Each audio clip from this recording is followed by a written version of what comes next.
Bienvenidos al fascinante mundo del terror mexicano.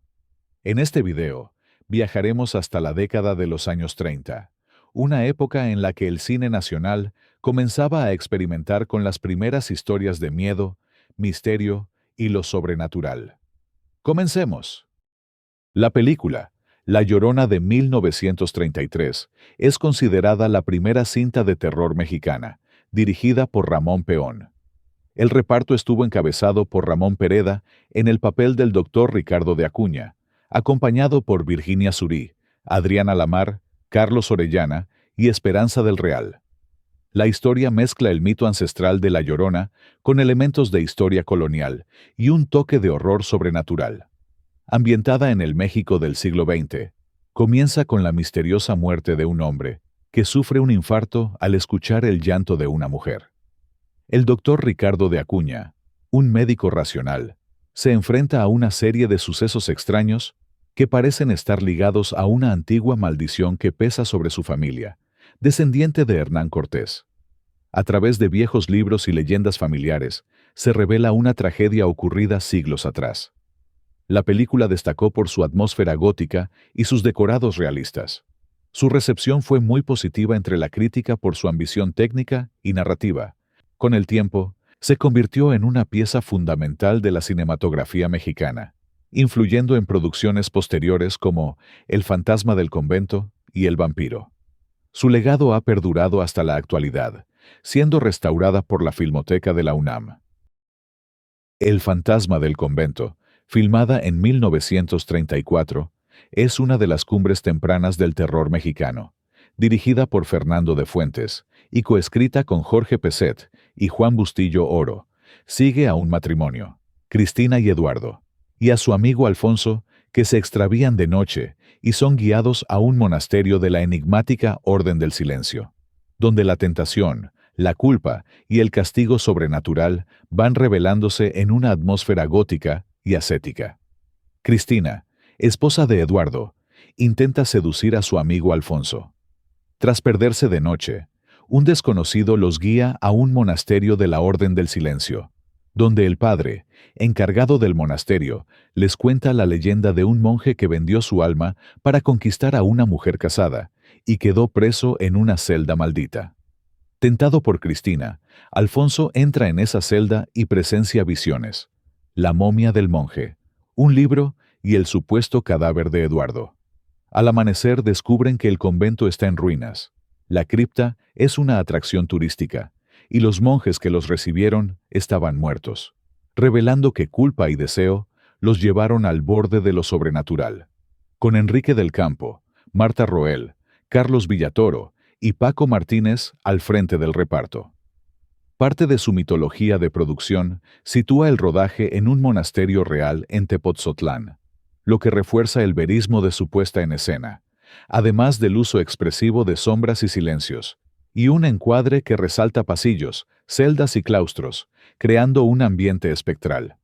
En su sitio web, Fantastic Movie Musings and Ramblings, Dave Sindelar la describió como una de las mejores películas de terror mexicanas, y elogió su sorprendente imagen y uso de sonido. Dos monjes es una película de terror filmada en 1934. Es una de las obras más singulares y vanguardistas del cine mexicano temprano, dirigida por Juan Bustillo Oro y protagonizada por Víctor Urruchúa, Carlos Villatoro y Emma Roldán. La historia transcurre en un convento sombrío donde dos religiosos, Fray Javier y Fray Juan, viven atormentados por un pasado compartido. Cuando el primero acusa al segundo de haberlo traicionado, la verdad se revela mediante dos versiones opuestas del mismo suceso, contadas a través de extensos flashbacks.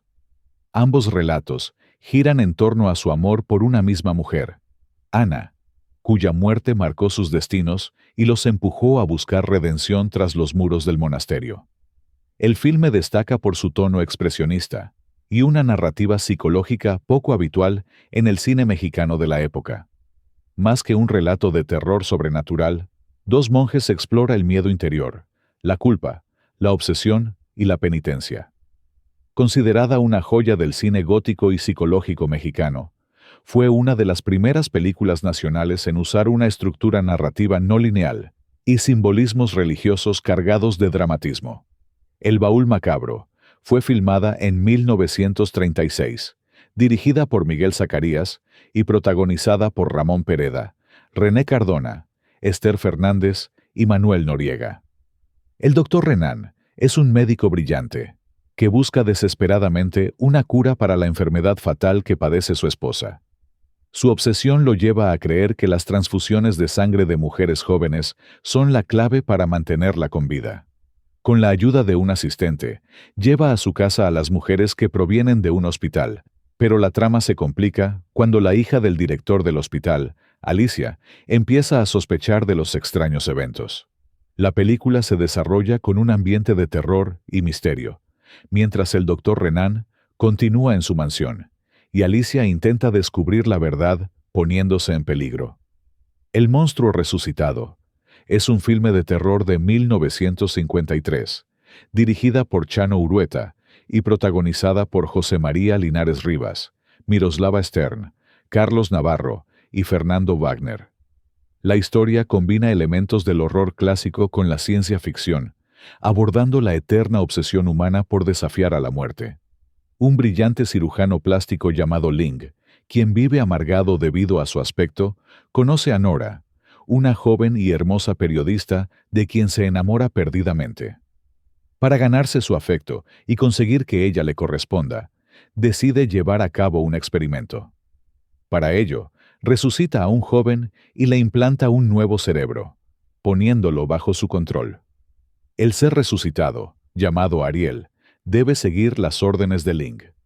Sin embargo, la situación se complica cuando Ariel también desarrolla sentimientos por la periodista, Nora, creando un tenso triángulo amoroso con consecuencias inesperadas. El filme destaca por su atmósfera opresiva, sus decorados oscuros y su tono trágico, influenciado por los clásicos de Frankenstein y El gabinete del Dr. Caligari, pero adaptado al contexto mexicano. Ladrón de cadáveres, filmada en 1957, es una de las películas más emblemáticas del cine de terror y ciencia ficción mexicano, dirigida por Fernando Méndez y producida por Sergio Kogan, con las actuaciones estelares de Columba Domínguez, Crox Alvarado y Wolf Rubinskis. La historia mezcla de manera innovadora el horror gótico con la lucha libre, el suspenso policíaco y el drama científico, en una combinación que se volvería una marca distintiva del cine fantástico mexicano. La policía infiltra a Guillermo Santana, un luchador enmascarado llamado Vampiro, para atrapar a un criminal que roba cadáveres en el mundo de la lucha libre. El criminal resulta ser un científico que, obsesionado con la inmortalidad, trasplanta cerebros de animales a cuerpos humanos y los revive para hacerlos luchar. Guillermo es convertido en un monstruo con cerebro de gorila, pero antes de ser eliminado por su creador, logra derrotarlo. Según el crítico Emilio García Riera, la película se resiente por la poco convincente, pero aún así, destaca la destreza de Fernando Méndez y la audacia visual del fotógrafo Rosalío Solano en las secuencias de combate, donde la puesta en escena alcanza sus mejores momentos. El vampiro, película de 1957, es un hito del terror mexicano dirigido por Fernando Méndez y encabezado por Abel Salazar, Ariadne Welter, Carmen Montejo y José Luis Jiménez, con la interpretación ya legendaria de Germán Robles como el conde Carol de Labud. Marta regresa a la hacienda Los Sicomoros, donde creció, para visitar a su tía enferma en la Sierra Negra.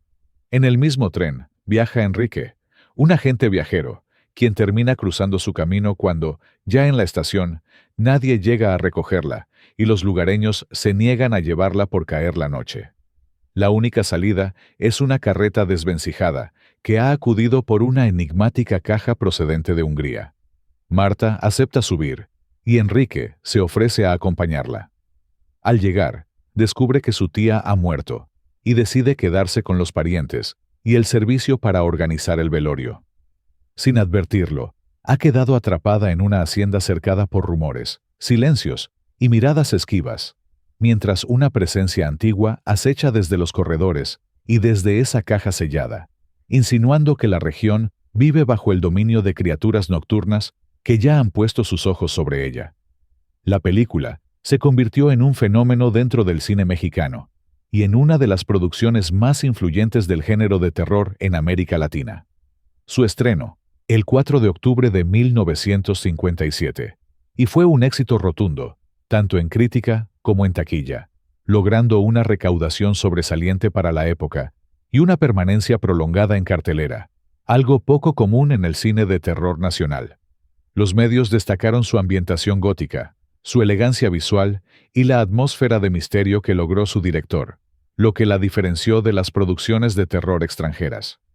La actuación de Germán Robles como el conde Carol de Labud fue fundamental para consolidar la figura del vampiro clásico dentro del imaginario mexicano. Su interpretación refinada, contenida y elegante le dio al personaje una dimensión que recordaba a los vampiros europeos, pero con un sello local que lo volvió inolvidable.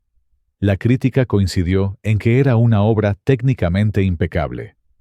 En 1994, la revista Somos la colocó en el puesto número 35 de las 100 mejores películas del cine mexicano, y actualmente es considerada una obra de culto que definió la estética del terror nacional. Misterios de Ultratumba, filmada en 1959, es uno de los puntos más altos del terror clásico mexicano de Fernando Méndez. Ambientada en el siglo XIX, sigue a dos médicos de un asilo, el ambicioso Dr. Massali y su colega Aldama, que sellan un juramento macabro. El primero que muera regresará para revelar al otro cómo cruzar el umbral del más allá sin perder la vida, promesa que desencadena una serie de sucesos marcados por la culpa y el destino. Con guión de Ramón Obón y producción de Alameda Films, la cinta luce fotografía del maestro Víctor Herrera y música de Gustavo César Carrión, elementos que sostienen su atmósfera gótica de pasillos húmedos, velorios y laboratorios de otra época. El reparto lo encabezan Gastón Santos, Rafael Bertrand y Mapita Cortés como Patricia Aldama.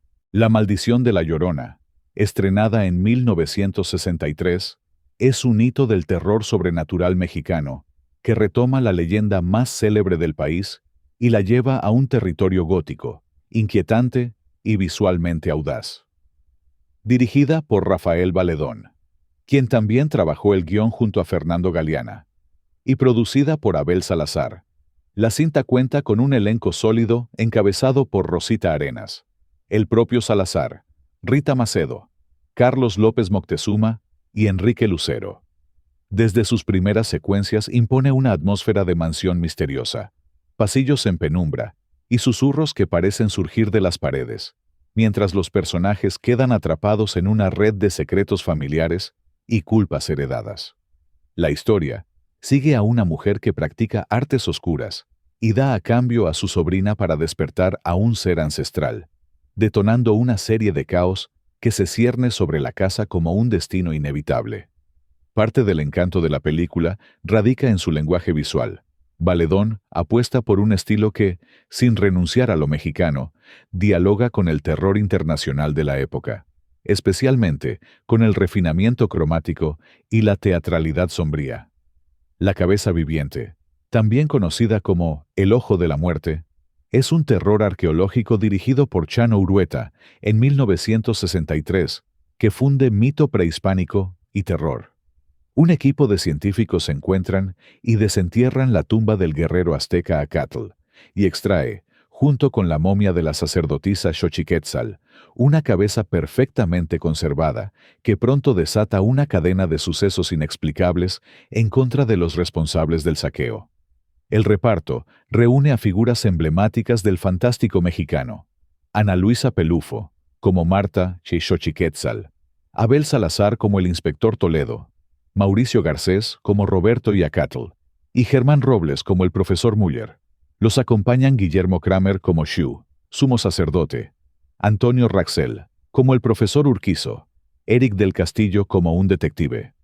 La película, de 79 minutos, luce fotografía en blanco y negro de José Ortiz Ramos y música de Gustavo César Carrión.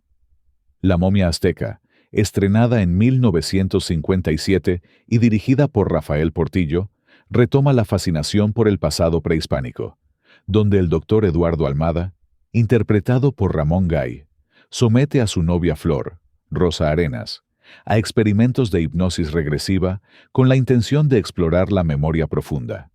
Lo que descubre desborda cualquier propósito clínico. Flor es la reencarnación de una doncella azteca sacrificada por amor siglos atrás. En esas visiones emergen un nombre y un destino. La joven rompió un voto sagrado al entregarse a un guerrero, pero los sacerdotes la sellaron en una cámara secreta dentro de la pirámide, junto con el amado convertido en guardián eterno, una momia condenada a velar por siempre su descanso y el tesoro ritual que la rodea.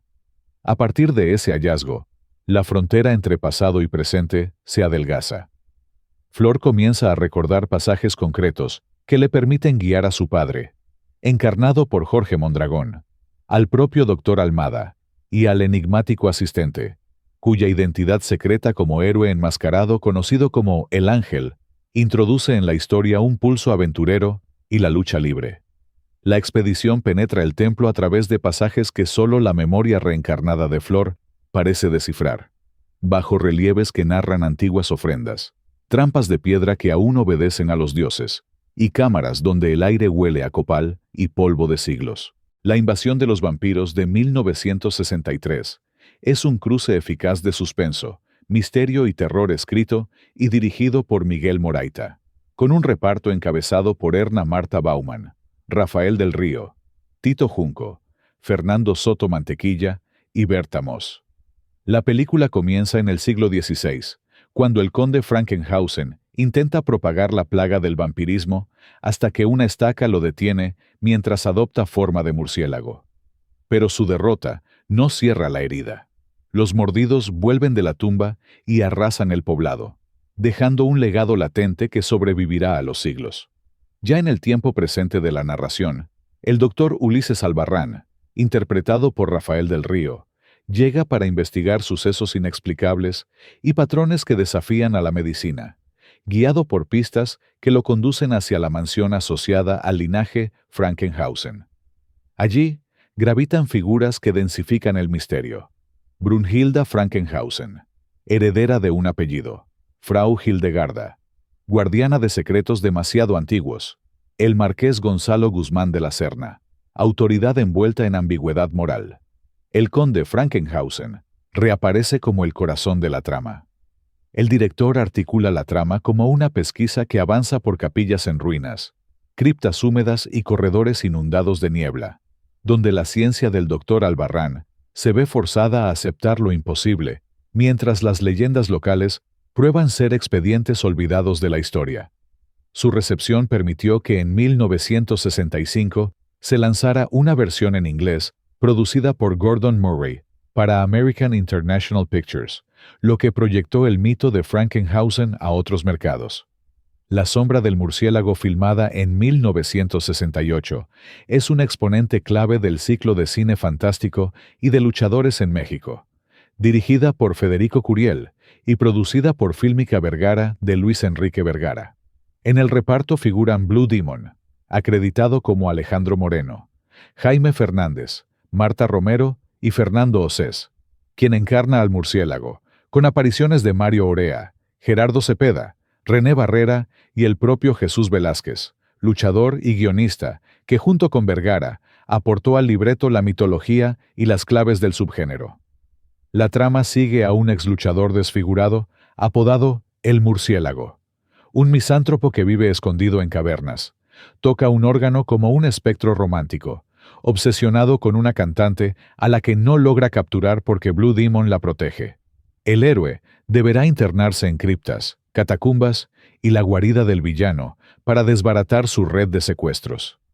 Se estrenó en 1968 con distribución para el circuito popular, y como muchas cintas de lucha-horror, circuló en mercados internacionales con el título en inglés The Shadow of the Bat.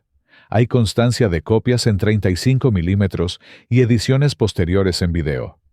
La sombra del murciélago pertenece a la etapa en que las productoras de bajo y medio presupuesto explotaban la popularidad de la lucha libre como motor narrativo, con rodajes veloces y coreografías realizadas por los propios luchadores. Blue Demon, en su primera época protagónica, se consolidaba como figura cinematográfica paralela a Santo y Fernando Osés.